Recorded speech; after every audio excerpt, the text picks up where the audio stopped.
Hola, ¿cómo están? Continuamos con nuestro curso de Derecho Público. En este caso vamos a analizar el tema Poder Legislativo. El Poder Legislativo, además de elaborar leyes, tiene un importante rol respecto del control del Poder Ejecutivo. Se dice que el Poder Ejecutivo gobierna y que el Poder Legislativo controla a los gobernantes.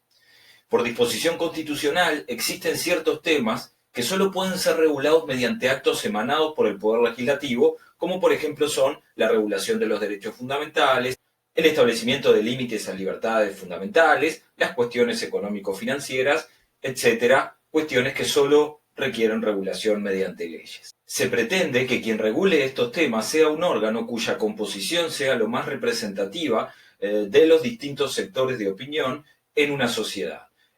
Dicha situación no es alcanzada por el Poder Ejecutivo, sino que sí se reúne a nivel parlamentario. El Poder Legislativo es una garantía de control en virtud de que, como decíamos, no necesariamente tiene la misma orientación política que el Poder Ejecutivo. Allí están representados los más vastos sectores de la sociedad. Representa el postulado principal o esencial de la democracia, que implica la participación de la opinión del pueblo en el dictado de las leyes. Nuestro sistema tiene algunas particularidades. En primer lugar, existe en el Poder Legislativo representación proporcional integral. Esto implica que la cantidad de bancas que se adquieren por parte de los lemas políticos es equivalente a la cantidad de votos que reciben en las elecciones nacionales. Asimismo, vamos a tener representación regional, en tanto en la Cámara de Diputados tendremos 2 representantes por lo menos por cada departamento.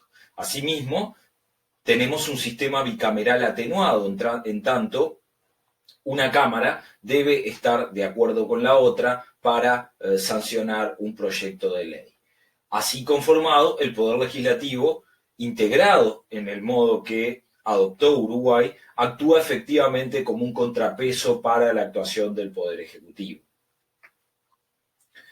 Puede ocurrir que la opinión del Parlamento respecto de un determinado tema no sea equivalente en determinada situación con lo que la ciudadanía o la opinión pública entienda sobre dicho tema.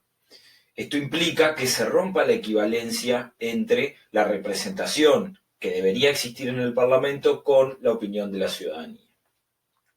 Si dicha equivalencia se rompe, la Constitución prevé un instituto, el instituto del referéndum, en el cual se devuelve al pueblo la potestad de resolver sobre determinada ley, sobre el contenido de una ley en particular.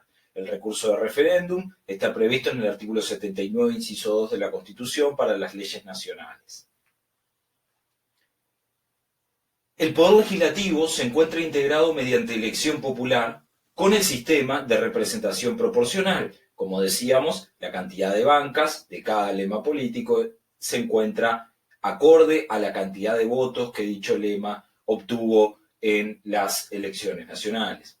Las elecciones ordinarias de senadores y representantes se realizan cada 5 años, el último domingo de octubre, con renovación total de la Asamblea General, sin perjuicio de la reelegibilidad de cada uno de ellos. Se asegura, en este caso, la actualización de la opinión pública. Recordemos que puede haber elecciones extraordinarias en aquellos casos de disolución de cámaras dispuesta por el presidente de la República ante la censura de un ministro o del Consejo de Ministros. Asimismo, nuestro sistema es un sistema bicameral atenuado, en tanto, si no hay acuerdo entre las cámaras, el texto de la ley se resuelve en reunión de Asamblea General. Analicemos la Cámara de Senadores. Los senadores son electos en una única circunscripción electoral, se votan las mismas listas de candidatos al Senado en todos los departamentos del país, se imprimen en listas distintas, en tanto, lo que ocurrirá es que la lista de diputados será distinta en cada departamento, allí deben identificarse acorde a cada departamento, por lo tanto las listas deben ser distintas. Las bancas de senador se asignan en primer lugar por representación proporcional entre los lemas políticos y en segundo lugar, dentro de cada lema se distribuyen dentro de los diferentes sublemas existentes también por representación proporcional. Por otro lado, la Cámara de Representantes se integra por listas departamentales. Para asignar a las bancas de representantes se toma en cuenta, además de los lemas y las listas de candidatos, cuál es el departamento al cual corresponde. En tanto, como decíamos, se van a requerir por lo menos 2 representantes por departamento. El procedimiento de asignación implica, en primer lugar, un cómputo por lemas, tomando en cuenta los votos emitidos en la totalidad del país. En segundo lugar, se toma en cuenta que corresponden 2 representantes por departamento. Si no se alcanza a 2 representantes por departamento, se fuerza la representación entre las listas de manera que se llegue a 2, tomando los votos del departamento menos perjudicado dentro de las listas del mismo lema político. Los legisladores, senadores y representantes se eligen con sus respectivos suplentes, con un triple número de suplentes. Vamos a tener distintos sistemas de suplentes, el ordinal, el respectivo y el preferencial. Por lo general se utiliza el sistema de suplentes respectivo, esto es, falta el titular, aparece en escena el primer suplente, luego el segundo suplente, tercer suplente. La presidencia de las cámaras y de la Asamblea General. La Cámara de Representantes se integra con los representantes electos, 99 miembros, y entre estos se designa el presidente de la Cámara anualmente. En la Cámara de Senadores vamos a tener 30 miembros más el vicepresidente de la República. El vicepresidente preside el Senado y preside la Asamblea General. Cuando desempeña la tarea de presidente de la República, frente a la vacancia del presidente, asciende a presidente de la Asamblea General el senador más votado del lema más votado. Analicemos ahora la comisión permanente prevista en el artículo 127 de la Constitución. La comisión permanente será integrada por 4 senadores y 7 representantes elegidos por sus cámaras, utilizando en ambos casos el sistema de representación proporcional integral. La presidencia de la comisión permanente es ejercida por un senador de la mayoría.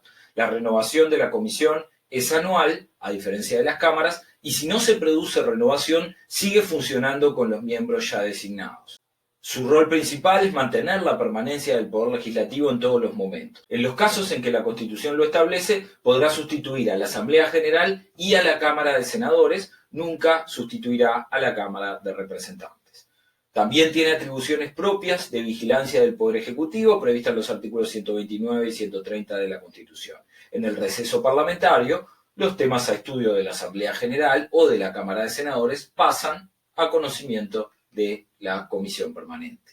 Analicemos ahora el procedimiento parlamentario, el trámite de elaboración de las leyes que, como decíamos, se da en cámaras separadas. En primer lugar, recordemos que los actos de control del Poder Ejecutivo que dicta el Poder Legislativo a veces pueden dictarse en Asamblea General y otras veces solo en la Cámara de Senadores, como por ejemplo pueden ser las venias de autorización para la designación de determinados funcionarios. En primer término, analicemos la instancia de la iniciativa. Cualquier miembro en cualquiera de las cámaras, salvo respecto de los temas con iniciativa privativa en el Poder Ejecutivo o aquellas presentaciones que realicen por iniciativa el 25% de los electores, sobre el resto de los temas, cualquier miembro de las cámaras podrá presentar su iniciativa. El presidente de la Asamblea General es quien destina el proyecto de ley a una u otra cámara. Posteriormente tendremos la instancia de la discusión y la votación, en donde los reglamentos internos de cada cámara y de la Asamblea General regulan cómo se hace el trámite de discusión dentro de cada uno de esos órganos. Recordemos que también puede haber sanción ficta de aquellos proyectos de ley que son devueltos desde el Poder Ejecutivo por observaciones o reparos realizados, por haberse vetado dicho proyecto desde el Poder Ejecutivo, si las mismas observaciones no son levantadas por 3/5 de votos de la Asamblea General, la norma resulta aprobada con las observaciones realizadas por el Poder Ejecutivo. En primer lugar, vamos a tener la etapa de la iniciativa. Recordemos aquí que para los actos legislativos el Poder Ejecutivo va a tener iniciativa respecto de todas las materias. Recordemos que los senadores y diputados en sus cámaras, salvo en las materias reservadas al Poder Ejecutivo, también tienen iniciativa. A su vez, recordemos que el 25% de los inscriptos en el Registro Cívico Nacional también tiene iniciativa para la presentación de proyectos de ley. Esto es una iniciativa denominada iniciativa popular. Y tenemos posteriormente la iniciativa de otros órganos en casos excepcionales, como puede ser el Tribunal de Cuentas, el Poder Judicial, el TCA, la Corte Electoral. Proposición, discusión y sanción son las tres etapas del proceso de elaboración de las leyes. Lo que decíamos, la proposición es la presentación de un proyecto de ley, la discusión implica apegarse a los reglamentos de cada cámara que van a establecer cómo se tramitará el proyecto a la interna de cada una de las cámaras. En tercer lugar, vamos a tener la sanción, que es el momento en el cual se vota el proyecto, en primer lugar en general y posteriormente artículo por artículo. Recordemos que esto se repite en la segunda cámara en cada uno de los casos de elaboración de las leyes. La declaratoria de urgente consideración es un procedimiento especial de sanción de leyes previsto en el artículo 168, ordinal 7 de la Constitución. Allí el Poder Ejecutivo, en Consejo de Ministros, puede decidir remitir un proyecto de ley con declaratoria de urgente consideración al Poder Legislativo. Solo puede enviar un proyecto con declaratoria de urgente consideración, no pueden enviar dos al mismo tiempo. Están excluidas de este procedimiento las leyes que requieren mayoría especial de 3/5 o de 2/3 de votos del total de componentes de cada Cámara. Si se vencen los plazos para la discusión en el Poder Legislativo, una vez que el proyecto está enviado, el proyecto resulta tácitamente aprobado. En una primera instancia, cuando las cámaras reciben el proyecto, podrán, por 3/5 de votos del total de sus miembros, dejar sin efecto la declaratoria de urgencia. Posteriormente, si no se logra alcanzar esos 3/5 de votos, comienza el trámite de elaboración del proyecto de ley de urgente consideración. Analicemos ahora el trámite del proyecto de urgente consideración. En primer lugar, el Poder Ejecutivo, en Consejo de Ministros, remite un proyecto de ley con declaratoria de urgente consideración al presidente de la Asamblea General. Allí, el presidente de la Asamblea General, que lo recibe en nombre del Poder Legislativo, lo remite a la primera Cámara, que tendrá para tratarlo un plazo de 45 días. Aprobado dentro de ese plazo o vencido el mismo, pasa a la segunda Cámara, la que tendrá un plazo de 30 días. Aprobado el proyecto dentro de esos plazos, pasa al Poder Ejecutivo para su promulgación. La otra posibilidad es que la segunda Cámara, en el momento de recibir el proyecto, apruebe un proyecto distinto. Esto implica que el proyecto vuelve a la primera Cámara, que tiene un plazo de 15 días para discutir esas modificaciones. Si las aprueba tal cual viene de la segunda Cámara, pasa al Poder Ejecutivo para su promulgación dicho proyecto. En cambio, si la primera Cámara no comparte las observaciones realizadas por la segunda Cámara, el proyecto se resolverá en Asamblea General dentro de un plazo de 10 días. Allí, posteriormente, aprobado el texto final, pasa al Poder Ejecutivo para su promulgación. El Poder Legislativo ejerce el contralor del Poder Ejecutivo, por lo tanto hay algunos institutos previstos para ejercer ese contralor. En primer lugar, tendremos el pedido de informes realizado por los legisladores, previsto en el artículo 118 de la Constitución. Son respondidos estos pedidos de informes por los ministros o por los jerarcas de los entes autónomos o servicios descentralizados, y no se pueden pedir datos que refieran a competencias jurisdiccionales del Poder Judicial o del Tribunal de lo Contencioso Administrativo. Si no se contestan esos pedidos de informes, el legislador podrá insistir, y si no hay respuesta, se podrán pedir por la totalidad de la Cámara en su conjunto. Si no se contesta, allí se podrán activar los siguientes mecanismos de contralor. En segundo lugar, el mecanismo de contralor previsto en el artículo 119 de la Constitución es el llamado a sala de los ministros o conocido como interpelación. Se solicita por 1/3 de la Cámara correspondiente y culmina con una declaración favorable o desfavorable respecto de las explicaciones que el ministro dé en la Cámara respectiva. La posibilidad de convocar al ministro también existe en un sentido un poco menos intenso, que es el régimen de comisión general, en donde allí se escuchan las explicaciones del ministro respecto a una determinada situación, pero no culmina dicha convocatoria con una declaración de la Cámara.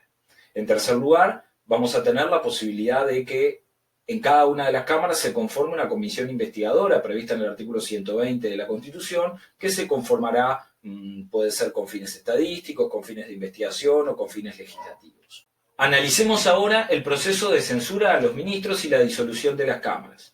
Vamos a tener una primera etapa dentro de una de las cámaras con una aprobación de una moción de desaprobación, impedido de censura parlamentaria, y vamos a tener una segunda etapa en donde, aprobada la moción, se discute en Asamblea General ese pedido de censura parlamentaria.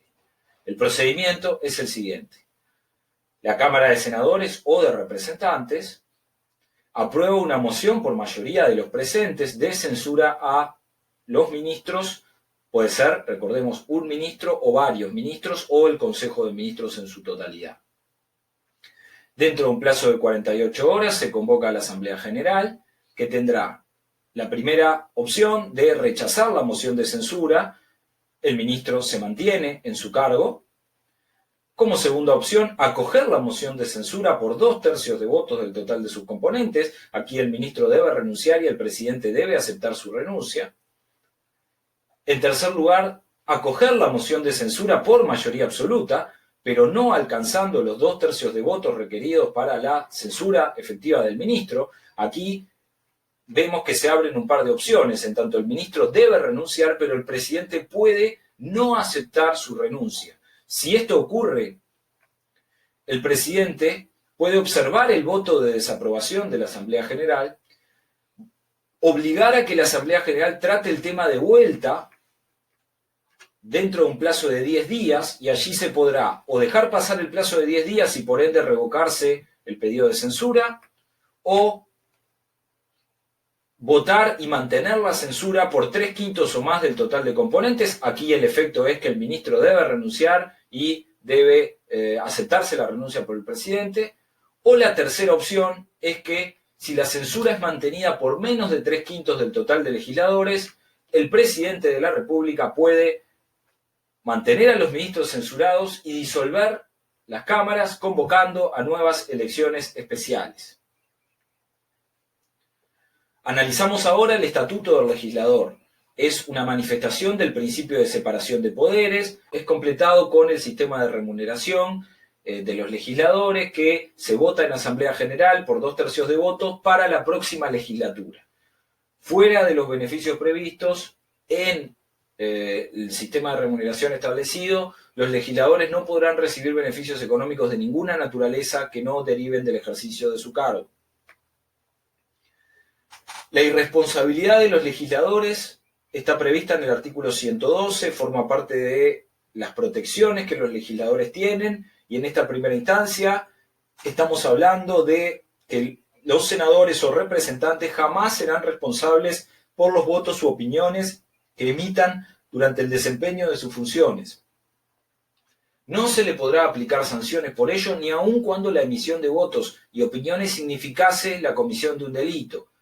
Esta irresponsabilidad dura aún cuando cesa la titularidad del cargo de legislador, o sea, jamás serán responsables como dice la Constitución. Seguidamente tenemos la inviolabilidad de los legisladores o conocidos como los fueros legislativos.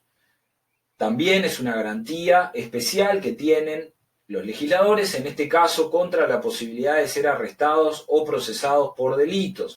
El artículo 113 establece: ningún senador o representante desde el día de su elección hasta el de su cese podrá ser arrestado, salvo en el caso de un delito infraganti, y entonces se dará cuenta inmediata a la Cámara respectiva con la información sumaria del hecho.